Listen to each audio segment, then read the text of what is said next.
So నేను white bread, eggs already ఉప్పు కారం వేసి బీట్ చేసుకున్నాను. అండ్ మనం ప్రిపేర్ చేసుకున్న spread, onions, carrots and lettuce. ఈ చీజ్ వచ్చి నేను మొజరెల్లా ష్రెడెడ్ చీజ్ యూజ్ చేస్తున్నాను. ఇది మీకు ఆన్లైన్లో దొరుకుతుంది. And butter. ఫస్ట్ నేను బీట్ చేసుకున్నానండి ఎగ్స్, ఒక 5 ఎగ్స్. నేను ఒక 6 శాండ్విచెస్ చేయడానికి 5 ఎగ్స్ ఉప్పు కారం వేసి బీట్ చేసుకుని పెట్టుకున్నాను. తర్వాత ఇది అయ్యేలోపు నేను శాండ్విచ్ స్ప్రెడ్ అది చేసి వెజిటబుల్స్ అన్నీ వేసేస్తాను అన్నమాట. లెట్యూస్ ఎందుకు అంత చిన్న చిన్న పీసెస్ చేశానంటే, లెట్యూస్ లీఫ్ లాగా పెడితే వీళ్ళు ఒకేసారి తీసేస్తారండి. సో అందుకని పీసెస్ చేసి పెడితే అట్లీస్ట్ కొన్ని తీసేసినా కొంతవరకు అయినా తింటారని చెప్పి అట్లా చిన్న చిన్న పీసెస్ చేశాను.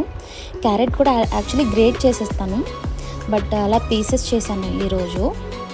తింటారు, అలవాటు అవుతుంది అని చెప్పి. సో ఆనియన్ కూడా